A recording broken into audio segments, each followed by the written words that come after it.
ከካፒታል ጋዜጣ የወጣው መረጃ እንደሚያመለክተው ጅቡቲ በታጁራ ወደብ ላይ የ60 በመቶ ባለቤትነት ድርሻ ለኢትዮጵያ አቅርባ የነበረ ቢሆንም ኢትዮጵያ ግን ጥያቄውን ውድቅ አድርገዋለች። ይህ ውሳኔ ከኢትዮጵያ ወገን ሲታይ ትልቅ ትርጉም አለው። ኢትዮጵያ የባለቤትነት ድርሻውን ኦይነርሺፕ ስቴክ ያልተቀበለችው ጉዳዩ የንግድ ትርፍ ከማግኘት ባለፈ ከሀገራዊ ደህንነትና ከስትራቴጂካዊ የባህር በር ጥያቄ ጋር ስለሚያያዝ ነው። የባለቤትነት ድርሻ መያዝ ማለት በወደቡ አስተዳደር ላይ ተሳታፊ መሆን እንጂ ወደቡን ከኢትዮጵያ ድንበር ጋር የሚያገናኘውን መንገድ ወይም ኮሪደር የመቆጣጠር መብት አይሰጥም።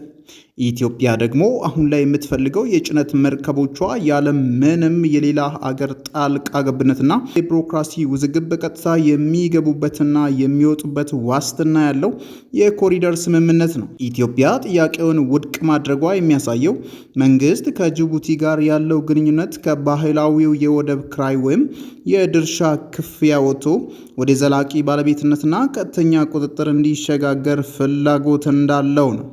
ጅቡቲ የኢትዮጵያን ስጋት ለመቀነስ በራችን ክፍት ነው ብትልም ኢትዮጵያ ግን በየጊዜው በሚለዋወጥ የጂኦፖለቲካ ሁኔታ ውስጥ የወደብ ዋስትናዋ በአስተማማኝ ስምምነት እንደ ኮሪደር መብት እንዲረጋገጥ ትፈልጋለች። ያለ ኮሪደር ስምምነት የ60 በመቶ ድርሻ መያዝ ነገ ጅቡቲ መንገዱን ብትዘጋው ወይም ታሪፍ ብትጨምር ድርሻው ብቻውን ፋይዳ አይኖረውም። ስለዚህ የኢትዮጵያ አቋም የሚያሳየው ካላስተማመነኝና ሙሉ ቁጥጥር ካልተሰጠኝ በስተቀር በከፊል ባለቤትነት አልረካም የሚል ጠንካራ መልእክት ነው። በአጠቃላይ ይህ ድርድር አለመሳካቱ በሁለቱ ሀገራት መካከል ያለውን የጥቅም መጋጨት ያሳያል።